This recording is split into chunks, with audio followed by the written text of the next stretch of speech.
Hey guys, this is B Communications, and welcome back to another episode of Talking WWE.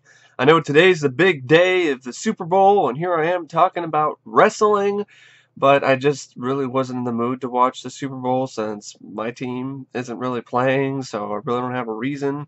And all the commercials and trailers are going to be online later, so I already saw the Jurassic World trailer and the Super Bowl spot, and it was better than the Ever trailer, but it's still. I don't know, more on that whenever I get around to doing an Ever Talking Cinema. But anyway, I got a decent amount of good feedback from my last Talking WWE video about the Royal Rumble. Had more than a couple people interested in hearing more of my thoughts on WWE. So, here you go. Yeah, you get a special treat. Even more Talking WWE in the same week. Cool, huh?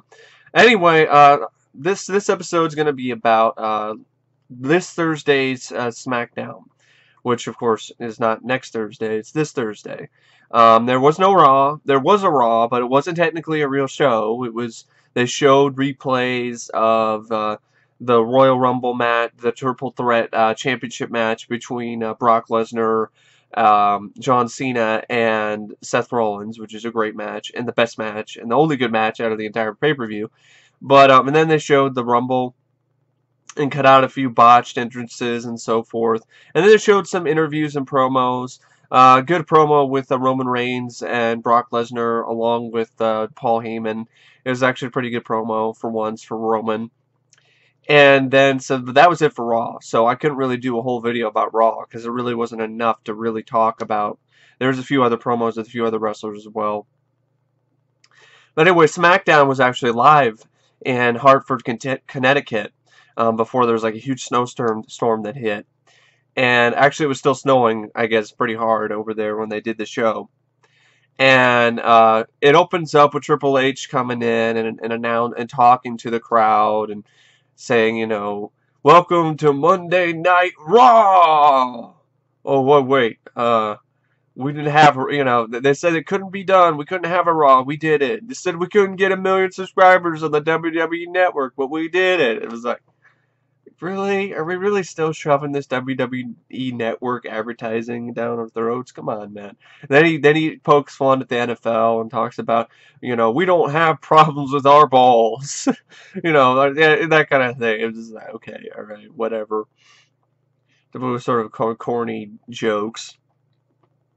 And then you get to the first match, which is between Big Show and Roman Reigns. Actually, Roman Reigns comes in after Triple H is announcing some controversy. He's going to deal with the controversy of the Roman Reigns result of the Royal Rumble is a good way to put it.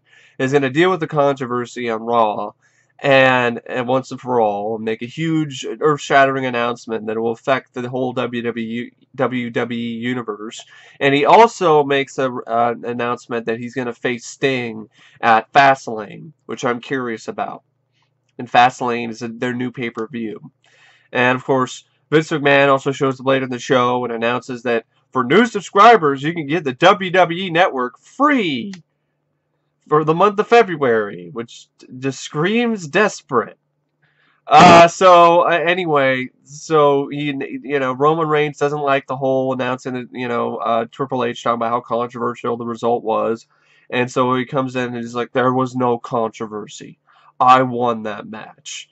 And then Triple H is like, well, let's see if you win the next one, win this one. And the Big Show comes out. And it was actually my favorite match of the night, really. It was fast. It was quick. It was fast paced. It showed that Roman Reigns could hold his own against somebody like Brock Lesnar because he picked up a Big Show off the top rope and powerbombed him in a pretty impressive move, especially for somebody Big Show's size. And he delivered a spear on him, and of course Roman wins. And I like Roman Reigns, so maybe that's why I'm a little bit biased when it comes to that. But he ends up winning the match, despite a lot of the fans are very divided and booing and not really happy about it. But either way, that's how a lot of fans are. That's how after the Rumble, I mean, and Triple H had mentioned a good thing. The controversy is a good thing. Really, you said like there was a lot of people, you know, he basically mentioned that after the Rumble, ESPN was talking about it, every news outlet was talking about it, everybody was talking about about WWE, which means that a controversial ending to the Rumble actually made WWE more well known and more popular, you know, but it still isn't necessary. It still is not a desired result, and I still can't really support, even though it's more controversial and it got WWE in the news. I'm like, WWE right now should be for the fans, and it shouldn't be for getting notoriety, because WWE has been around long enough. It doesn't have to worry about that. So what WWE should worry about, and which WWE should focus on, is making the fans happy. And they didn't do a very good job with that with the Royal Rumble. So we'll see what happens with Fastlane and what happens on the road to WrestleMania. But it's just they botched the Rumble so badly, so they have to come up with some sort of positive slant. But anyway, so the second match, there's a few matches. This is only like an hour and a half show. Raw, I guess it's a lot longer than SmackDown for some reason. Anyway, so what happens is you have I think they're both 2 hours actually, without commercials. You know, it's about an hour and a half. So you have a match between Jimmy Uso and Tyson Kidd, which wasn't much. Tyson Kidd showed some good moves, and he ended up winning the match, which I was glad he won, because that leaves somebody else to potentially compete for the tag team titles.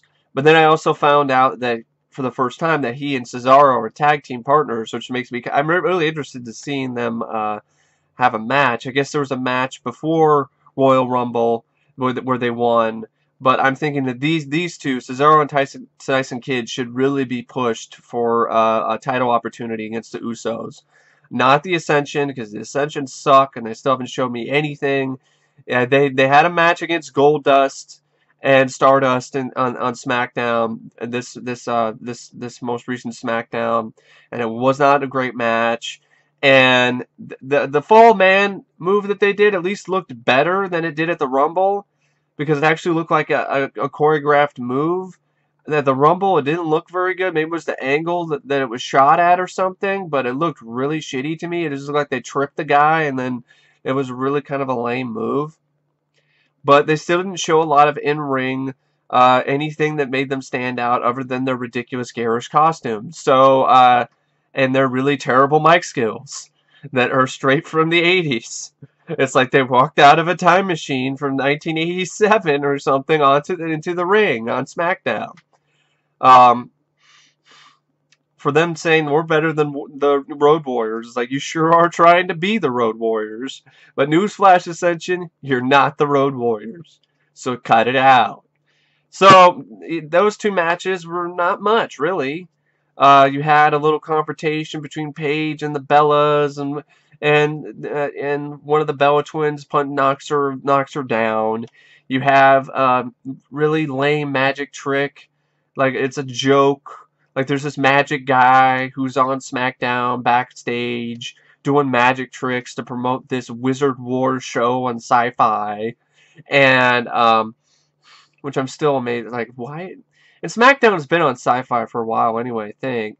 But I'm like, it's Sci-Fi Channel. Why the hell is SmackDown on the Sci-Fi Channel? You know, the same thing with because no other network could find a place for it, I guess. And then you have like Wizard Wars. What does this have to do with Sci-Fi? This is a bunch of magicians and shit.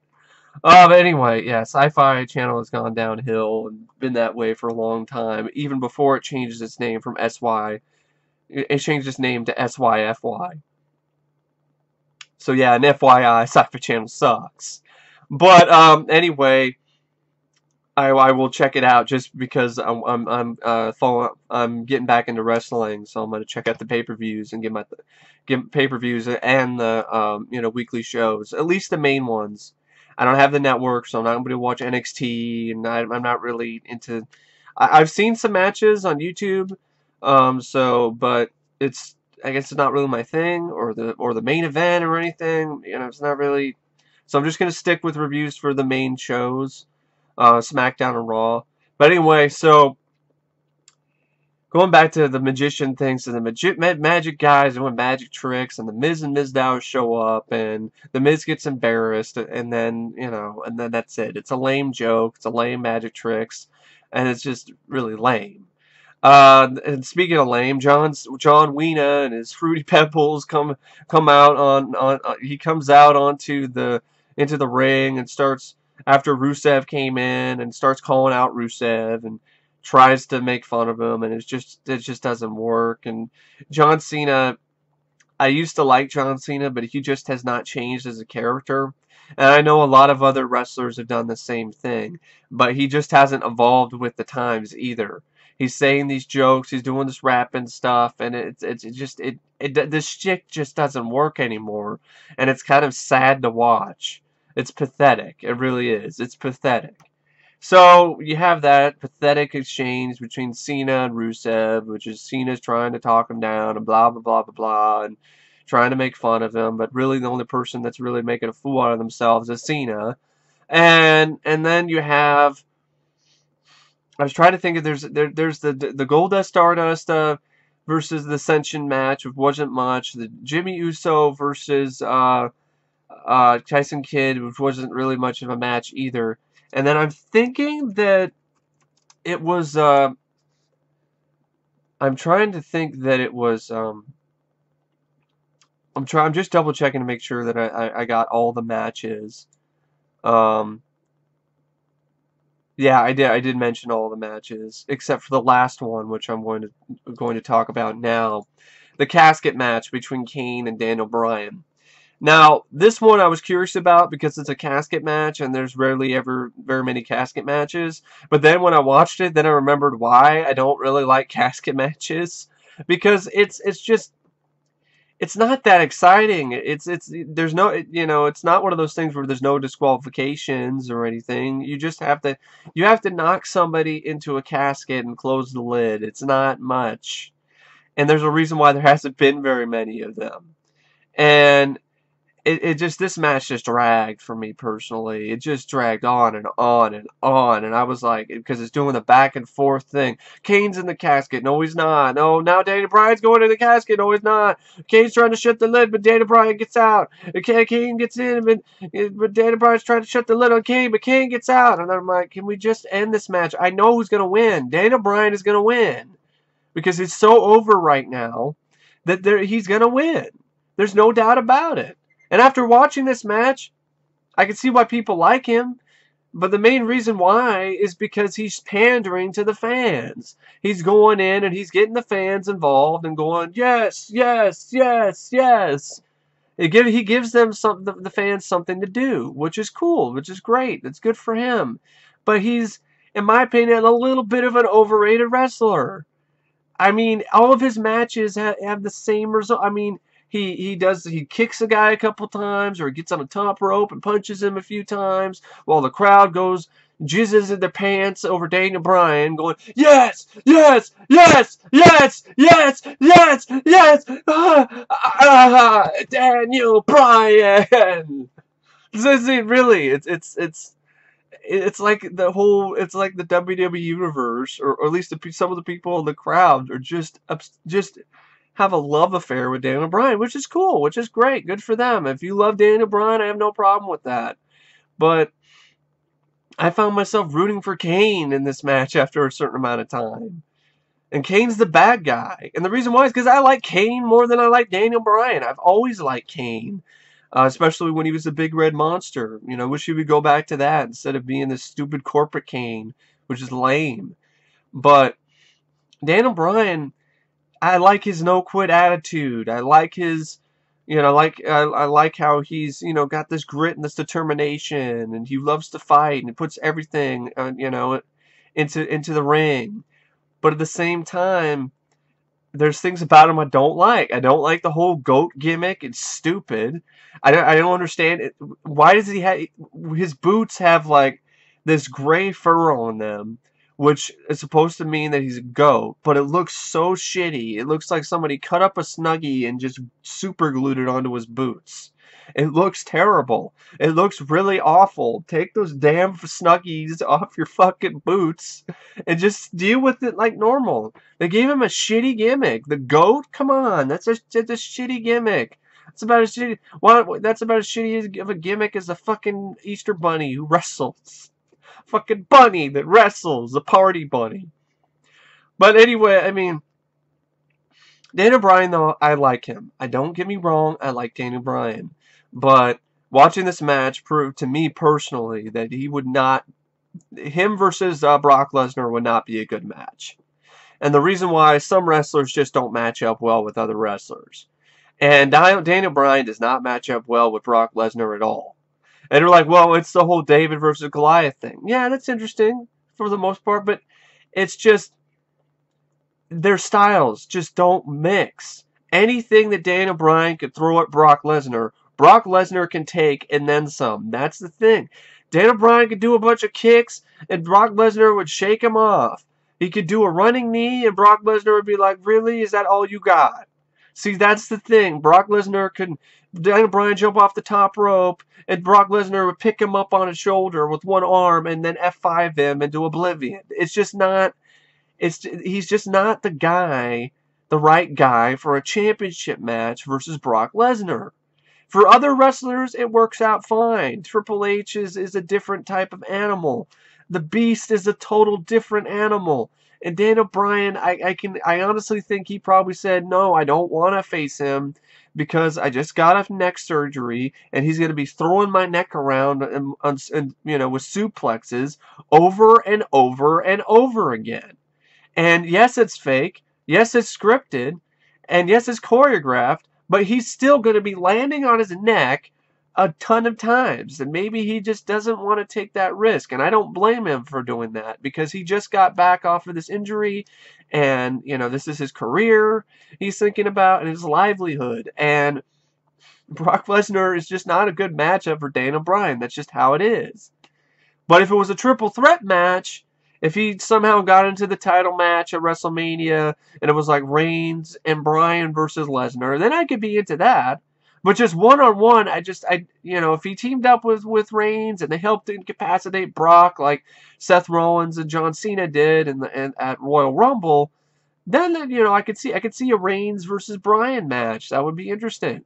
But I can't really see one-on-one Brock versus Daniel Bryan. I just can't. Now Dolph Ziggler, I forgot to mention that Seth Rollins came in and made an announcement. Anybody backstage who could fight him, and here comes Ryback, and then J&J Security starts getting involved, and then here comes Eric Rowan, and then J&J Security get involved. Then Dolph Ziggler comes in and actually gets a hold of Seth Rollins, just punches him a couple times. But of course, Seth Rollins, he gets his lever biker bar ass saved by the fucking his J&J Security.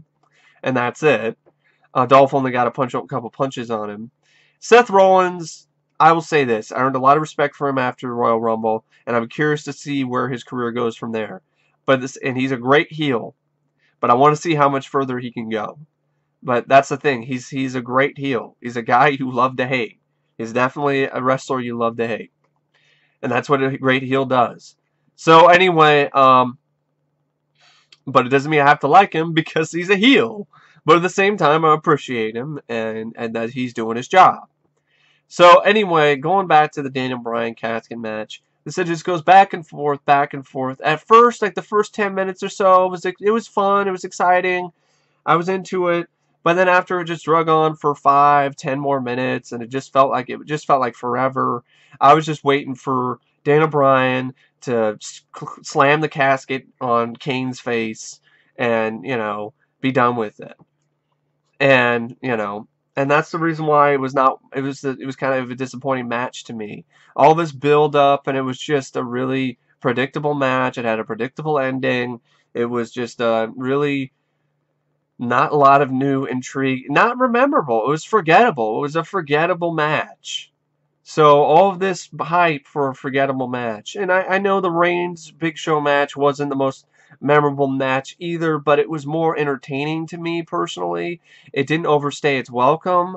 I thought the casket match definitely overstayed its welcome. It started like what at like the 1 hour 10 minute 1 hour and 5 minute mark or something in the show, and it lasted for almost 30 minutes. It just lasted way too long. And so Daniel Bryan wins. He gets on top of the casket, and yes, yes, yes, and the crowd goes crazy and creams themselves over Daniel Bryan. But that's just I'm being tongue in cheek, folks.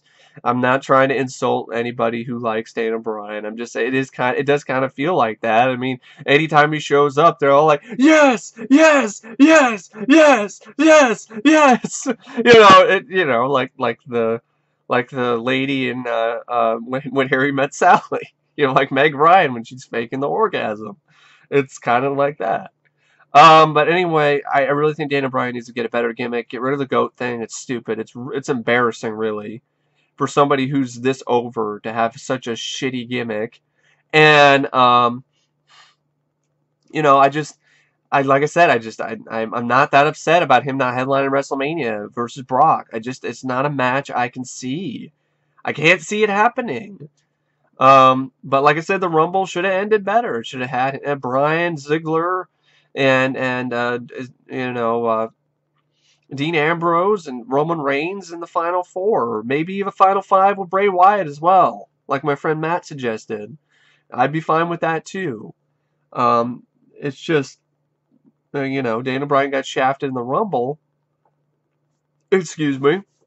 But overall, he's going to get his opportunities to be in WrestleMania and some other match. It's not like he's not going to be at WrestleMania, folks. Daniel Bryan is going to be in some kind of a match at WrestleMania. Could be the title match. It still could be the title match. He could end up like being in a triple threat match. Who knows? I don't know. Not everything is set in stone. Just because somebody wins the WrestleMania doesn't mean that automatically it's just they're gonna headline it, and there's no question about it. Sometimes weird stuff happens in the WWE, and stuff is unpredictable. But yeah, Daniel Bryan is a wrestler I like, but I don't love, and I think he's a bit overrated. I honestly think Dolph Ziggler has a little bit more potential for, excuse me, for advancement. With his skills, with his skill set. Same way I feel the same way about Roman Reigns. So Roman Reigns can do things with his strength that Daniel Bryan just can't do. Brock Lesnar will throw him around like a rag doll, and there's nothing that he can do about it. Doesn't matter if he's got the fight and the will. He's less than half the size of Brock. He's gonna throw him around like a rag doll. I mean, if 3 clotheslines from John Cena don't do anything, I mean, it takes 3 for Brock to finally go down, or if it takes 2, 3 AAs for him to finally stay down, or it takes a dive by Seth Rollins with an elbow drop through a table to have him be out of the match, and then he still wins. What is Daniel Bryan going to do to Brock Lesnar? It's going to be, I mean, that's not only going to be an entertaining match, but also be something that you could actually buy happening. I understand wrestling is fake. I understand it's all choreographed. I know that. Trust me. It's entertainment.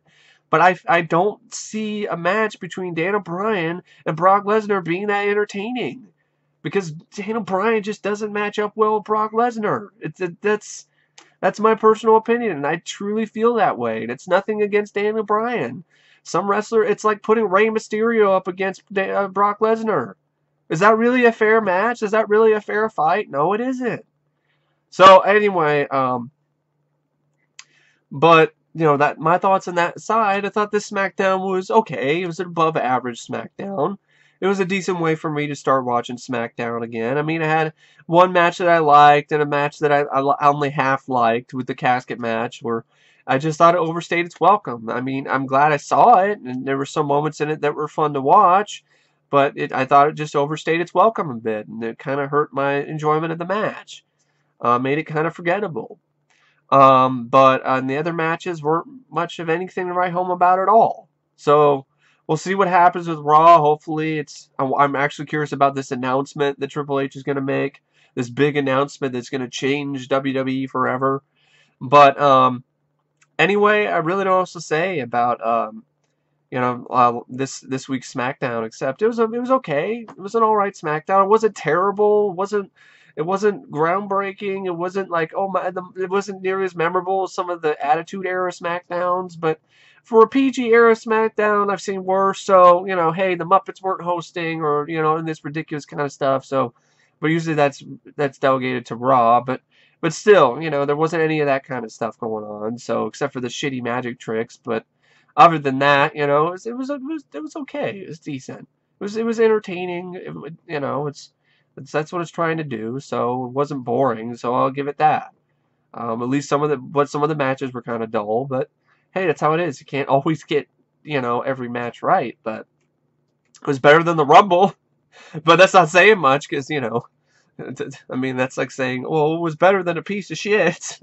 But anyway, I really don't know what else to say about SmackDown except it was all right. It was good. Anyway, not really good. I'd say it was all right. I've got to correct myself there. It's not really a good, but it was all right. It was there. But anyway, thank you for watching this latest episode of Talking WWE. Oh my god, damn it. Thank you for watching this latest episode of Talking WWE, and stay tuned for my review of WrestleMania. Yeah, WrestleMania reviews are going to start pretty soon. Anyway, thank you for watching, and I will see you guys later. See ya.